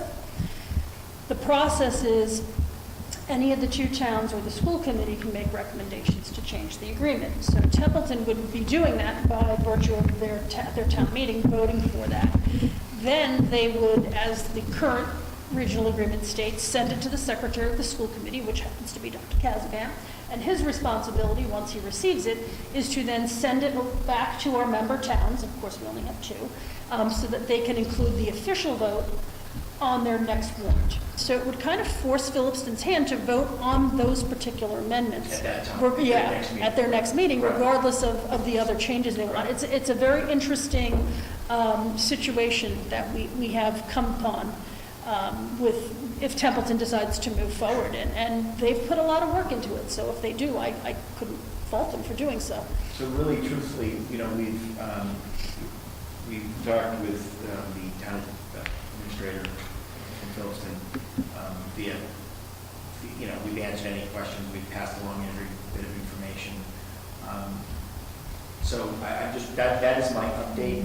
I would think that the next update will be on October 5th, if there is one. I don't think that Templeton is prepared to vote their warrant, to solidify their warrant to go before town at their fall town meeting. And again, exactly as you said, and if that passes, then it would take that route. So really, I don't have much of an update other than that's it. That's all I have. And I believe that the select board in Phillipston does have the RAC changes on their agenda for this evening. I guess They're they do, also yeah, meeting, yeah. I think I saw that on their agenda. So perhaps we'll have more information Yep. that they're looking for. Exactly. It's just, this has turned into a very interesting scenario with how this could play out. But again, I also want to just thank everyone who's been involved on our RAC committee, because they were a special advisory committee to the school committee You know, they were going to advise us as to what they felt we should do, and they put a lot of work into something that's now seems to be stalling once again, so, thank you. That's Thank all you. I have. Okay. All right. Next up, curriculum and instruction. Are we going to be able to, excellent. Yes, I have two brief updates before I get to that, and then I'll go. The first is that because the district, specifically the high school, received its early college designation in February of 2022, we recently became eligible to join and become a partner member of the Massachusetts Alliance for Early College. So we've done that. And what that means for us is that we will be part of that community of which our two partnering universities and colleges we work with for early college are already members of. So for us, it will put us on the listserv to get some updated information regarding collaborative opportunities, policies, grants that we could be potentially benefiting from and supporting. So that's exciting for us. We'll also see our district logo on the website as a member for that partnership. As Emery mentioned earlier, we've received an early early childhood grant, specifically called the early grade literacy grant, sometimes you'll hear it referred to as the EGL grant, specifically for Templeton. The grant provides funding and support for our teachers to participate in professional development, some of which will be off campus, that's put on by various experts in the field of early literacy, sponsored by DESE. So we have a grant team, one teacher per grade level that are coming together to engage in that training. We also receive an individual coach and consultant that the state has teamed us up with that will be coming into the school to provide ongoing coaching and professional development training in-house for the teachers. That will look like running some professional developments at the school level. It may look like doing some co-planning with teams of teachers around how to best use their core instructional program and how to increase some practices around supporting early reading skills and strategies in the classroom. There will also be some funding to support materials specific to assessing and monitoring student progress of early reading skills so that teachers can adjust and make informed decisions when they're planning lessons. So we're pretty excited about the opportunity. We have a lot of teachers at TES that have already expressed interest and signed up to participate in that. And the nice part is that we're building an in-house expert team, so to say, and all teachers will have the benefit of some of the training and some of the coaching as well. So we're pretty excited. Thank you. Congratulations on Thank you. grant coming in. Excellent. And then the other thing I have for you tonight is we'll be pulling up a report is our beginning of the year benchmark assessment. Now, I just am going to interrupt you because boy is not just boys. That's beginning of the year. I sat through a whole presentation a couple years ago thinking, why are we only reporting out on boys? I was very confused. The fact that it was capitalized, all three letters, caught me. Yeah, it didn't do it for me, so.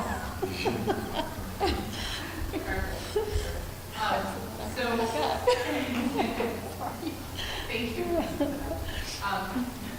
So we use what's called a benchmark screening assessment tool 3 times a year for all of our students in grades K through 12. And we do that so that we can get a sense of where our students are at this point in time. And so we use a program called STAR. So when you hear STAR, that's the tool we use to assess students. The company that comes out of this called Renaissance. So you might hear Renaissance STAR or STAR used. And how long have we used STAR? I believe we have used it the last 4 years, but the first year of implementation, I don't believe the high school used it. I think it was rolled out first at the elementary and middle schools. Is that right, Dr.? Yes. Thank you. And then they did it the next year at the high school. So there was a soft rollout, but 4 years is what it was. So we've got some good data now that we're building on. One thing to keep in mind with this assessment is students will take it on the computer, and it is a computer adaptive assessment. And so what that means is when a student answers a question, the questions will get progressively more challenging or progressively easier when the students are taking that assessment. When we say benchmark assessment, what we mean by that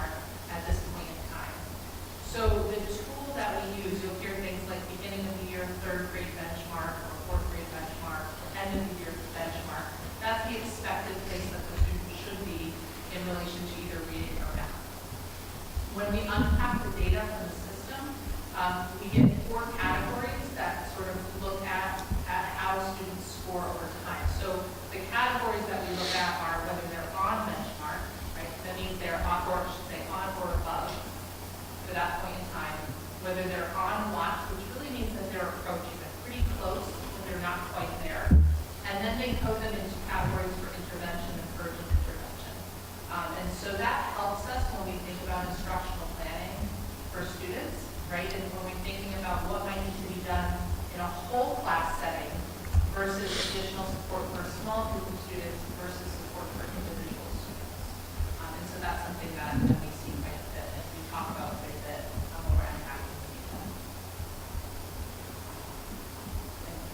DOY, which you'll see does mean beginning of year. So thank you for that. So just to give you a little bit of background before we unpack and look at what our trends, our data trends are, what is some of the information we can get from STAR and what's assessed? When we look at STAR reading, there are 5 main domains or strands that it assesses, and they include word knowledge and skills, comprehension strategies, and constructive meaning. So being able to understand what they're reading, being able to analyze literary text, which is stories, understanding story structure, being able to comprehend that at deeper levels, understanding author's craft, which includes things like why would the author write this, what's their purpose or intended message, what's the theme, things like that, and then analyzing argumentative and evaluating text, which is looking at not necessarily stories, but looking at informational text and being able to unpack different components of that for reading. At the primary grades, the elementary, some students are assessed with a different literacy assessment called STAR Early Literacy. This is given to students who are not quite reading yet. So pretty much our kindergartners, and at the beginning of the year, sometimes our first graders. So there's a specific score or number that will kick them into early reading versus STAR reading. That looks at some of the foundational reading components that students need, sort of what you need to do to prepare to become a more fluid and confident reader. So things like, you'll see up here, concepts of word, alphabetic principles, phonics, understanding and being able to identify the sounds of words, blend them, so understanding that B says book, A says at, T says to. And I can put those together and read word back. They look at structural analysis, understanding a sound versus a word versus a sentence or a phrase, and comprehension at the sentence level, paragraph level. This will also include some early numeracy, so there'll be a little portion of that that's taken if the students take the early start assessment. And then for math, there are 5 domains or strands that are assessed. They include numbers and operations, algebra, geometry, measurement, data, statistics, and probability. And so within all of those strands, there are specific skills or concepts that kids are assessed on. And when we open reports, we can look at what that looks like at the strand level, like you see up here on the board, and we can look at specific standards as well that have students perform on those. So we get quite a bit of information. What I'm going to show you today is sort of an overview of what that data looks like for our students for reading and math. We won't get into those strands, but I wanted you to be aware that these are the types of questions or the content that kids are assessed on when we unpack that. So when we look at our data, a couple of things to consider, right, when we unpack and look at this right now, that ideally, right, when we look at our model, we want 80% of our students to be served at grade level core instruction, right, in the core classroom. And so that's sort of always our benchmark when we're looking at the percent of students who are falling in that meet or exceed category that at or beyond. We also know we've come out of a couple of really unusual years, so we haven't had necessarily typical classroom experiences or instruction for a lot of our students. And this I find pretty interesting, but not surprising. When we look at our national data trends, right, there's a national assessment called the NAEP, which is sometimes referred to as the Nation's Report Card. That assessment was not given last in 2021 because of the pandemic. And so we have the data up to 2020, and then they just recently released the 2022 data. And so, not a surprise to a lot of teachers, the national trends are showing a decline in reading and math scores. So when we look at the comparison from 2020 to 2022, specifically, there's a 5-point decrease in 4th grade reading scores. This is the largest scaled score decline nationwide that has been seen since 1990. When we look at nationwide math scores, the average 4th grade score, there was a decline of 7 points, and this was the first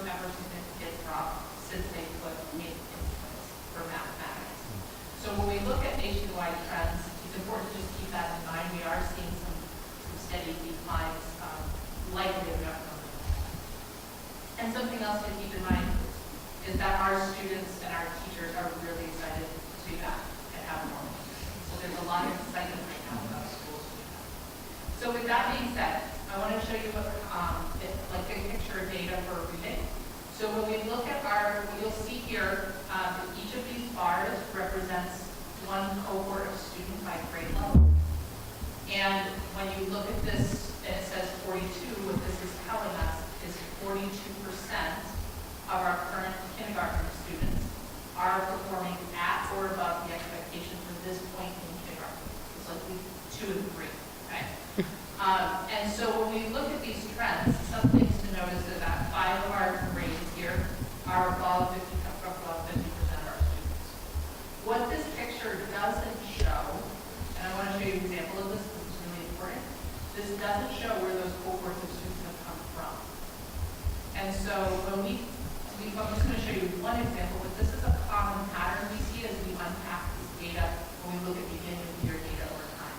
When we look at our second grade cohort, like 54% might not feel strong, but if we track this cohort of students at the beginning of the year in kindergarten, 0% of those students were meeting the benchmark. Their second grade year, 32% of them were meeting the benchmark. And last year, 40% of them were meeting the benchmark at the beginning of the year. And now we're at 54% as we start this year. So while that number might not look exciting when you first look at it, when we look at it, we are excited because we're seeing some really great growth patterns that data might not show when you initially look at it. So that's one example. But when we look across all of our grade levels for ELA, we saw 8 of our 12 cohorts that have either shown significant growth or have been fairly stable in their percent of students that have that are meeting or exceeding from beginning of the year last year to beginning of the year. So please look at this knowing we have opportunity for growth, absolutely, but we're also seeing some really great patterns of growth. When we look at this data, this is also our reading data, and this includes the students who are in that at or above and that category of approaching. So what we're really excited to see is that we have a lot of students who we kind of consider like they're on the cusp, they're really close. And it's important to look at that because when you see, the gap in that bar getting 80 or 100%, it's important to know there's a significant number of those students who are really, really close to that. When we look at our math data, we see some higher percentages overall. We see some similar trends when we unpack our math data. We have 10 cohorts that are above 50%. So we have a lot, greater number of students who are achieving benchmark in math than we do in literacy right now. And similarly, when we unpack that with our CUSP students, or when I say CUSP students, students that are approaching that benchmark, so they're not in that intervention stage yet for the way that STAR categorizes, but they're pretty close to meeting. In most cases, they're like within 1 to 5 points away from meeting that CUSP score. So we're seeing some numbers where we're seeing a few cohorts, at least 3, that are actually at or above that 80% mark when we look at that. So we have some pretty good wins and some great information for what our next steps will be. When we think about our next steps as a system, these are some of the things that we have in place now or are in the process of putting in place. So the first is that we know from our data from the end of last year that literacy was going to be a focus for us. We have some very intentional professional development plans that is literacy specific in our schools. TES, for example, receiving that Early Youth Literacy Grant is a part of our plan to help support literacy for the elementary level. At the secondary levels, we are doing a lot of work around unpacking what it means for all teachers, not just reading teachers, in terms of everyone teaching, speaking, listening, reading, and writing. And so we're talking about what that means and how we might structure task or activities in all classes to support further developing students' literacy skills at the secondary level. We'll also be doing some work to really unpack and look at what curriculum and programming looks like as well. But for the short term, we're getting some work done during our professional development cycles. In addition to that, our principals are working really hard, and our teacher leaders are working really hard to build a really positive, and to continue to build a positive culture around data use. So they're working on unpacking how do we look at data with our teams in a way that keeps it focused on the students and how we move students forward, and how we come to the table and look at data with a really curious and solution-oriented mindset. So we've been talking a lot about that and developing some strategies to do that. A big one too is also not just focusing on what we need to do, which is often what we do as teachers, but we're also focusing on how we recognize and celebrate where we do have those wins and making sure that people are really feeling that sense of pride and accomplishment when we have those wins. And then a lot of the work at the student level is happening during our common planning time, where our teacher leaders and our principals are working with teams to really unpack the data down at the student level, so that they can really say, what is the story for this individual student, and what might I need to do to adjust instruction in my core classroom, right, or during another time, whether that's an intervention block or an additional advisory period, and so forth. One thing to keep in mind, we have intervention staff at TES. Those staff members attend those common planning times as do special education teachers, so that the whole team is there to talk about how they're supporting students or groups of students or a whole class, depending on what the students are. So I know that was a lot of information at 7 o'clock at night, but I do want to just thank you and ask if you guys have questions. I don't have a question, but I have just a really quick comment. I was really excited this year. My 4th grader came home with papers from STAR assessment for me to look at, which I know that's been evolving, and last year we talked a lot about when could parents be expected to get involvement and see what's happening. And so I just wanted to comment that I was really excited to see that, and to see that we're sort of hitting that point.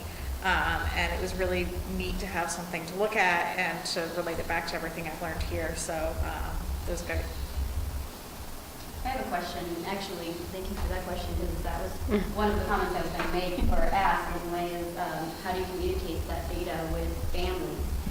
One of the things that the data proves to me is that you've got some great data here, which means that the students took it seriously when they took the assessment, and I know that's not always the case. So I guess my question is for the students, how do you feel the test was, or the assessment was presented to you so that you took it seriously? Did you know what you were taking? Did the teachers explain it to you? Do you get to see the data after? Yeah, we got a paper of our kind of assessment grade on it. It was actually pretty good to see. I like to see where I was after. And you feel like your peers took it seriously? Like there's that general feeling that this is important? Yeah, I mean, it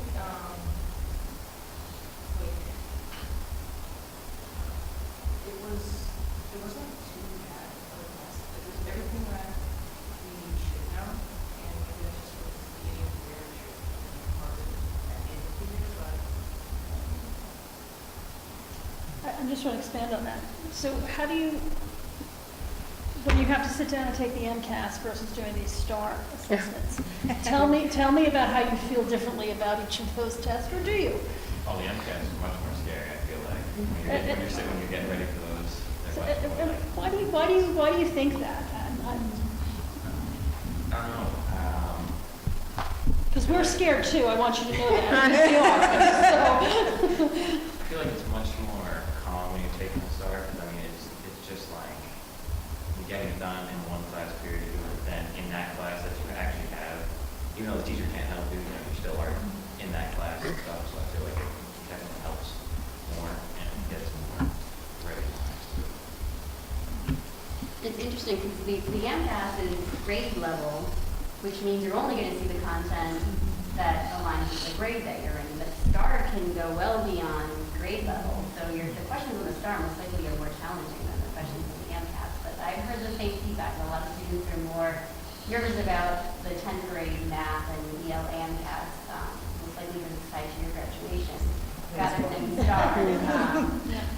But yeah, I'm a teacher at a school, and some of the high school students are reporting that they just don't take the STAR seriously. And so I'm wondering, how do we encourage students to take it seriously? How do we get them to buy in? So, definitely doing something right. 'Cause this is some really good data, especially when you look at the high school. One thing that's notably different too about MCAS and STAR is there's writing components in MCAS. There's no writing in STAR, and that's meant to be a screening assessment that's given as information quick. And so one thing to consider, I know I've heard from a lot of students too, like I have to write how many essays, right? So there is that component where it doesn't happen as quickly and it takes a lot more time and mental energy sometimes. It's just an interesting concept because of all the chatter with MCAS and the true usefulness of the data. When it looks like in our district anyway, the successes we've seen with using STAR and other tools, because there are a few other ones too, that not being in a high stakes testing environment, we seem to get really good data that allows us to focus on where the true issues. I remember a long time ago taking the Iowa test. It wasn't even MCAS back then. Right, the Iowa test. And my name didn't fit in all the boxes. It was very distressing. I was Margar for a lot of years. But it was terrifying, you know, like, and I like the fact that hearing from the students that it's a low pressure thing, you know, let's see where we are, let's gauge it and figure out, you know, what we can do. So we're doing something right, and it'd be great to see maybe one day the state would listen to some feedback on some of their testing practices, but that's been talked about for a lot of years, but we'll see where it goes. Any other questions? I just wanted to say I appreciated too for fourth grade that, you know, my child came home with the papers. I was wondering if it was just for her or all of the students, because for my child, whenever it rolled out, whenever I knew about it as a parent, I would ask the teachers, and I'd send them an email. And I felt like it was a unique email because I don't think other parents were asking for that data, but I always wanted to know. And, you know, not always, I think, you take it 3 times a year, right, beginning, middle, end. So I didn't get all that data, but I was always curious to kind of know where my child was falling. And what's curious about one of the slides, I think it's 5, you know, you don't actually mention about summer regression, which is so important. So if you look at, say, in first grade, they're at 0, and then by the next year, they're at 32%. I mean, these are kids that can't read, that are being read to, and then they're starting to then read independently, and you see that as that goes up to the 3rd grade and the 4th grade. So that's significant, because they're doing that independently without parents driving that during the summer, so. We were unpacking this and some additional data reports in our administrative meeting this morning, and our principals looked at this and said, look at those growth patterns during the pandemic. Right. Not only are we consistently moving those students, but that happened with changes in instruction and changes in models, so they were really pleased with some of the results that we got. I always have said that I would love for more of that information to come out. You know, I mean, again, one more thing for teachers to have to do. I mean, I think it is great anytime I did ask for that, you know, information, it was sent to me. Sometimes it was just the raw number, sometimes it was actually the, you know, the attachment to the report that the, you know, assessment prints out. So, I mean, I guess I would encourage more parents to ask that if they want that information. It's great to have for a variety of different reasons. But yeah, again, I think something as a district, if we could put that information out more, maybe a part of, you know, parent-teacher conferences. And, you know, I remember Kate Calise talking about this too. It's just one point, right? It's just one test, like MCAS, it's just one, it's one day, it's one test, but, you know, there's value in it. So, thank you. Anything else? Well, thank you for your report. This was great, and we look forward to obviously the middle and end reports, and MCAS gets released next. Usually that's on or after September 30th, Okay. and we haven't heard anything other than the September 30th date this year. So Okay, so good. So perfect. So maybe at our second October meeting might be a good time to put that out there. That's great. Thank you. Excellent. Okay. Next up, we have subcommittee reports. There's 2 things. We have a list of subcommittees and the proposed members of the subcommittees. And what you'll have noticed is that our DEI subcommittee is not on our list anymore. And I'm actually going to turn that back over to Molly to talk a little bit about the discussions that we've had and some changes that potentially the committee can evaluate and see if we want to maybe change some direction based on some feedback. So, So if the school committee would like, we at the district level would be happy to take over that committee. We were talking this morning with the administrative team about what that would look like. And what we'd like to do is put together a committee of between 10 to 12 members that would represent a variety of diverse perspectives and positions to serve on the committee. We would like that to include student representation, parent or school council member representation, an advisor from the Common Ground Club at high school, care team members, which include our guidance counselors, testing counselors in our schools, principals, administrators, special education representation, an athletic director or coach, a NDEA or UFCW rep, and one school committee member. And what we'd like to use this year to do is to really form and focus the work of that committee. So thinking about what do we want as a team, what do we want the vision for that committee to be, and the goals and outcomes for the first year if we form it in the way we're envisioning. And that would really be looking at assessing the current state of the district with sort of an equity lens, and then thinking about how that establishes focus for our work moving forward. And so part of that work would probably be rebranding and thinking of a name that is maybe a little softer or less threatening than some of the diversity, equity, inclusion titles that committees sometimes have, which can sometimes create a sense of what the work might be and some of the work sometimes is. So that's what we're proposing if the school committee is open to that, and we would be meeting monthly. thoughts from the committee? And the reason that we bring this up is that as a committee, we have to vote to create a subcommittee, and we also have to vote to take a subcommittee away. So based upon the discussion and you know, the feelings and the will of the committee, we may have to take a vote if we decide that we would like this option. So I'd like to hear from everybody, you know, what are your thoughts to looking to expand the breadth of the committee? It would be directed at the superintendent level rather than being our subcommittee, and include much more representation. Thoughts? I think it makes a lot of sense to make that move. You want to include as many people in different backgrounds as possible when you're talking about equity and inclusion. So if that responsibility sort of is lied with the school committee before, I think it would make a lot of sense. It would definitely be something I would prefer. Anybody else? I also don't mind being the school committee rep on Well, that. that would be the next thing. There's a lot of interest in that because there's so many facets as to what the committee can actually work on to and bring to the table for, you know, to just, it's more culture, really. That's what it's focusing on. So, yeah, but obviously my view is I think it's a good step for us to not sit here as the school committee and we know all, and, you know, this is, you know, we're not even here, you know, so it's really having the right voices that can speak back to us to share thoughts. I think it's a great idea to have a wide breadth as well. I mean, as long as like the community is, you know, it's transparent to the community as to what, because so, you know, we'd be, you know, making it seem not so abrasive topic, because, you know, it's a very divisive topic. So as long as the community is, you know, well aware of what is going on, I think that transparency is important as well. The more people, the better. I think one of the stumbling blocks that we had was the diversity thing, was just trying to get the information back and forth, communication between, you know, we'd always have to bring a representative in, or go see Chris or Susan. I think having that open line of communication with everybody right in the building is a good thing.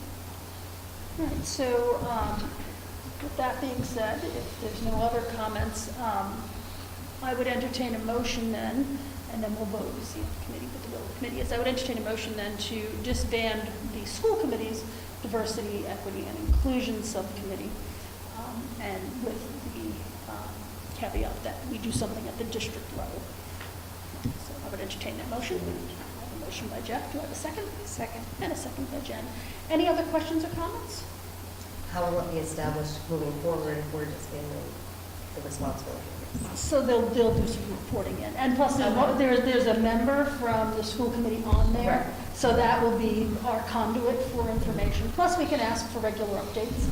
So once the committee actually gets together and figures out what their mission will be, we can ask them to come back and give us updates. So I would think that would be what we would do. I just want to say, I think it's great to just have more students involved.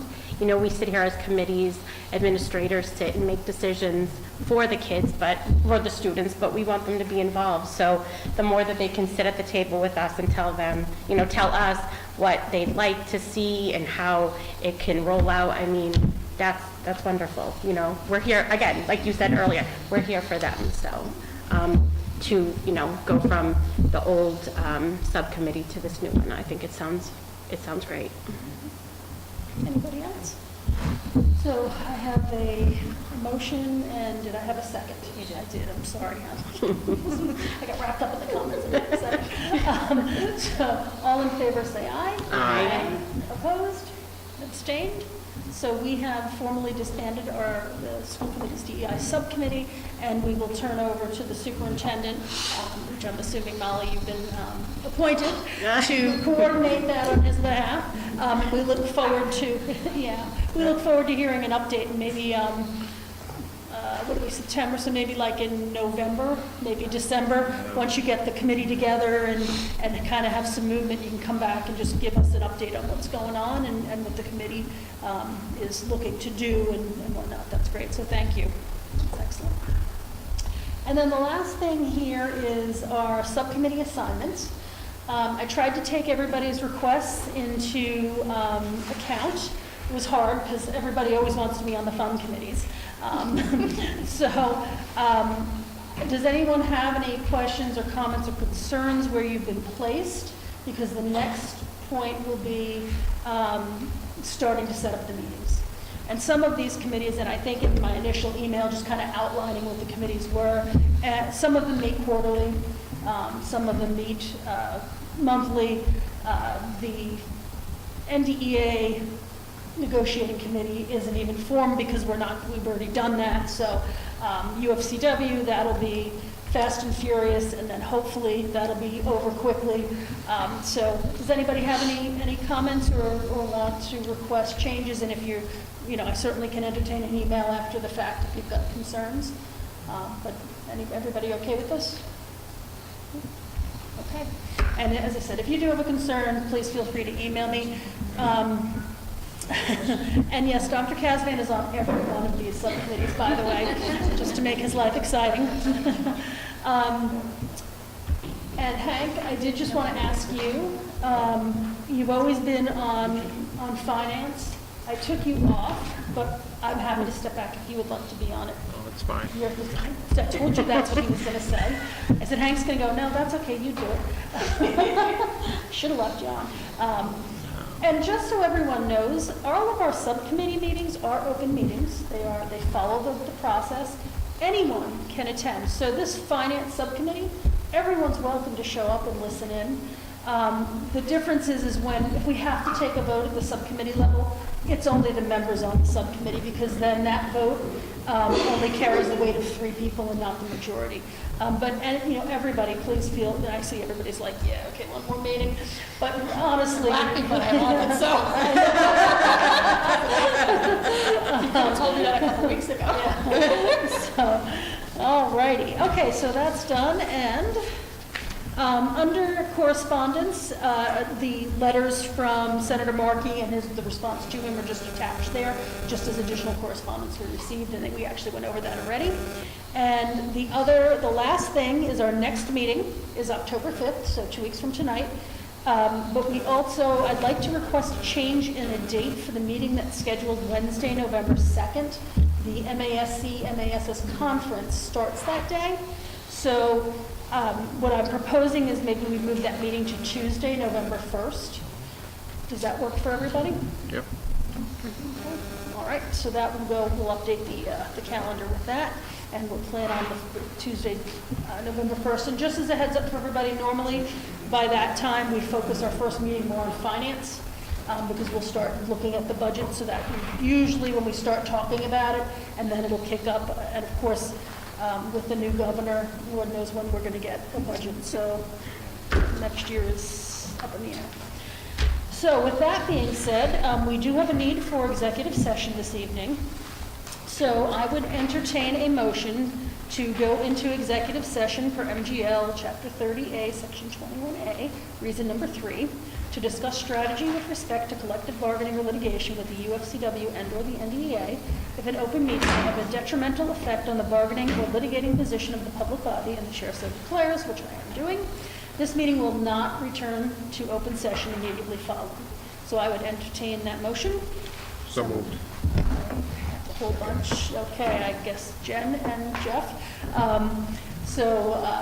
It's really not a debatable request, but we do need to do roll call. So Mr. Mason? Aye. I'm going with first name. Sean? Yes. Katie? Danielle? Aye. Heather? Aye. Jen? Aye. Jeff? And I say yes. So it is unanimous. We'll be going into executive session. I thank everybody for coming, and I look forward to our student reps showing up and hearing what you have to say and hearing your voice. So thank you, everyone, and good evening. Thank you for coming.